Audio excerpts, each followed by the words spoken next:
kami po kasi, yung paninindigan po para sa mga kabataan ng aming barangay, yun po yung una talaga, yun po yung inilaban ko.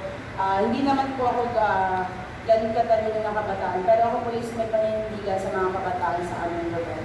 So, kanya-kanya po rin po, meron po kami mga anti-drugs kasi more than ganun po yung sa mga pinag-alalan ko po. Okay, umpisahan natin. Okay, distribution of hygiene kits. Yes po. I'm sure yung barangay, mother barangay nyo meron din ganito. No? 500 indigent youth. Paano mo pipiliin kung sino yung recipients nito? Sa akin po kasi, Madam Chair, tuloy-tuloy pa rin po yung pag-gather namin ng youth profiling po. Doon po kami mag-base, saka kung saan po mga area po namin sa barangay na mas may nangangailangan po ng mga kabataan. Na-specify naman po namin yun sa mga area po sa barangay. Okay, it's good that you mentioned profiling. It's very important. Okay, kailangan may statistics ka. Ilan ng out-of-school youth, ilan ng teenage moms, ilan ng mga kabataang may sakit, nangangailangan ng maintenance or whatever, lalo na sa barangay mo na malaki. Kasi yun ang mag-guide sa'yo kung ano dapat yung mas pagtutuunan mo ng pansin o ng budget. Okay? Can we expect that by next year, tapos na yung profiling mo sa mga kabataan nyo? At yung mga projects mo ay nakabase, yung priority mo nakabase dun sa resulta ng profiling or ng statistics ng iyong barangay. Okay. Atong project, Yakap Promoting Mental Health and Well-Being, how do you plan to go about this? Yan po mental health, syempre po, tayo naman po, dumaan po tayo sa pandemic. So, during pandemic po, marami po ang mga kabataan ng nasubok yung nila, pag-iisip, nagkaroon po ng depression. Actually po sa barangay namin, kamakilan lang po is may nag-suicide po. So kami po, nag-advocacy po kami ng mental health awareness po sa mga kabataan. Kasi nga po, marami pong kabataan na nakakaranas ng depression ngayon. Hindi lang po sa pamilya, sa eskwelahan po, ayun. Okay, but kasi dito parang nakalagay yung plan to do a seminar, tama? Yes po, seminar po. Pero you also be creative, ha? Kasi minsan, pag seminar, nakaupo sila, nakikinig, minsan parang hindi na rin effective yung seminar kasi parang sawa na rin sila sa dami ng seminar. So mag-isip ka ng paraan kung paano mo ma-address itong mental health, promoting mental health and well-being or positive well-being ng mga kabataan mo in such a way na maging mas hindi sila ma-bore, hindi lang seminar na nakaupo sila. Okay? Okay, siguro activity o kung ano man. Lalo na meron na palang someone who took their life dito sa inyong barangay. Okay. Sports program. Medyo maliit ang budget mo sa sports. Yes po. Tama, sa 17 million, 130,000 lang inalap mo. Bakit? May paliga ka ba? May summer league po. Yes, summer league. Tapos ito lang ba? Meron pa magkano inalap ng budget? sa summer league po. Dalawa po kasi yan, may po kami, parang sports clinic po. Okay. Tapos meron pa pong summer league. Okay, magkano yung sa summer league? 170,300 po. Okay, may court kayo? Meron po. Ano yung mga sports na plano nyo gawin sa summer league? Badminton po, volleyball, takraw, basketball, tennis po. Tennis at sepak takraw. Meron kayong mga mag-aaral na, meron kayong mga kabataan sa Holy Spirit na nagsisepak takraw at makakakaroon kayo ng liga? Yes po, meron po, lalo na po sa mga school po. Mga lumalaban din po sa mga school. Actually, meron student po. Napakahusay naman ng inyong barangay at may tennis league ba? Pero kumasya ang 470, napansin mo? Kumasya talaga 470. Talaga Yes. 470 lang ang fund naman for summer league. Yes po. Sa... Okay, itong project Lusog Nourishing Communities, feeding to, I presume. Yes po, feeding program. 171,000. Ilang beses kayo mag-feeding sa 200 na kabataan? Balak po namin, weekly po siya gaganapin. From June to December, weekly po namin siya gaganapin. Kasi bye-bye po yung mga bata na papakainin. Okay, very good. Yung mga iba kasing SK, one time, big time na feeding. Hindi mo masasabing feeding yan kung one time, big time. Tama yung ginawa nyo, namili kayo ng konting kabataan, 200, aalagaan nyo ng 6 na buwan. Yes po. At paano nyo mag-gauge kung effective yung feeding nyo? Meron po kami para magiging booklet nila. Ako saan po, sa umpisa po is titimbangin po namin yung mga kabataan. So doon po namin malaman kung nagiging effective po ba yung ginagawa namin programa sa kanila. Okay, very good. Monitoring po. Alam nyo kung ano ginagawa nyo. Every feeding or every month, tinitimbang nyo din sila. Okay. Very good. Sex education, seminar ulit to? Yes po. Kung kaya rin hindi seminar, Mas gagawin po namin interactive po yung mga seminar. yes. Because, Interactive as in real life?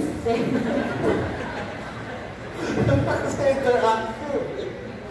mas creative yung hindi nakaupo. Because, again, maliit lang ang attention span ng tao. Hindi lang kabataan kundi kahit mga adults, 15 minutes lang ang attention span yan.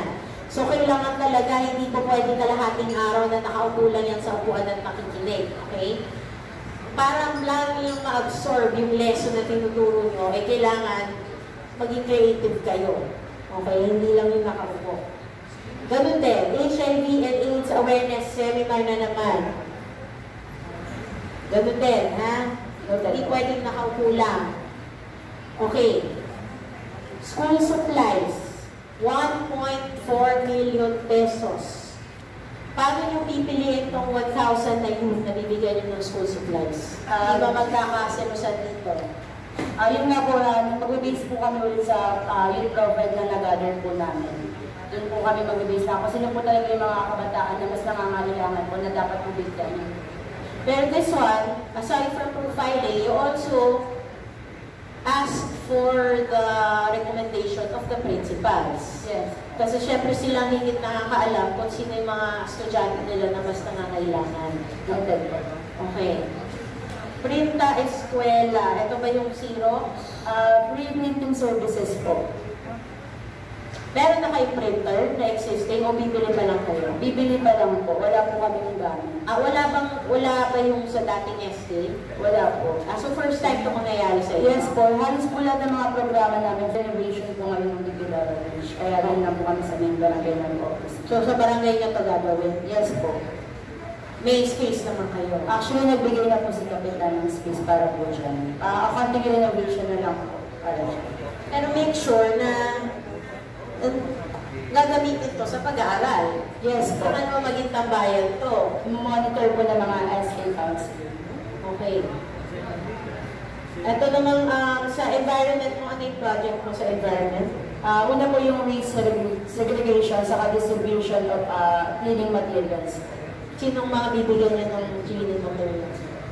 Actually po, di ba po ang DILG mandato po ng clean up drive every Saturday po nag-clean up drive kami. So marami po kami mga volunteer youth. So balak po namin sila yung una maging beneficiary dyan sa mga ibigay namin materials. So talagang naglilinis sila? Yes po.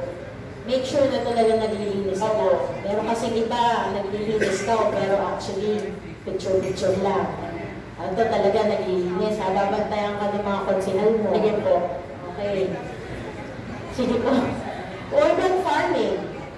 Yes po, actually sa aming barangay, may newly gulayan po kami. Dati may old gulayan po kami, ngayon po may new gulayan. Nagbigay po ang aming kapitan ng space sa SK doon, na medyo malaki po, na kung saan doon kami magtatanim ng mga gulay po. Kasi ipopromote din namin yung mga kabataan na magtanim ng gulay sa kanilang mga bahay-bahay. Magbibigay kami ng mga seedlings, gano'n.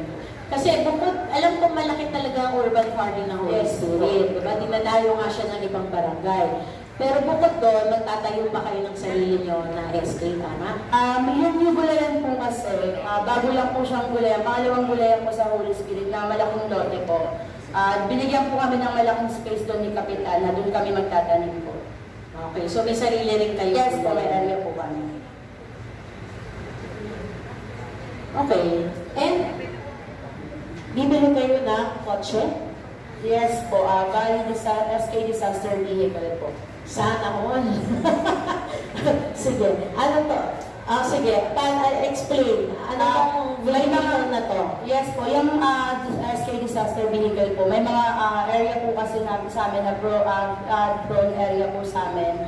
Saka hindi lang naman po siya pag disaster magagamit. Balak din po namin yung gamitin sa mga services sa mga kabataan kasi lagi po nag-request sa Mother Council ng mga services. Halimbawa po may mga competition, may mga training yung mga kabataan sa ibang lugar. So yan din po yung magagamit nila bilang service po. Kasi kulang po kami sa sa service po sa barangay. Okay, so ito, parang pwede, lahat na all around. Yes po. Na service. Apo. Wala kayo ngayon? Wala po. Okay, ang laki rin ng nilaan mo 595,000 sa Project Bahaghari. Please expound. Anong project ito? Yung pong weekly Bahaghari is weekly celebration po ng LGBTQI community po. Na kung saan nakapaloob po yung iba-ibang activity dyan. May pageant po kami, may mga palaro po kami para sa mga LGBT, may pride walk din po kami sa aming barangay. Tapos may mga boot din po kami para sa kanila. Kailan to? Isang one time lang to? Opo, this June po. Opo. Thank you very much, Majority Floor Leader. Any further questions? Sagot naman po halos lahat. Congratulations. Mr. Chair. Oh, Councilor Manolet. Thank you. Nakita ko yung projects mo.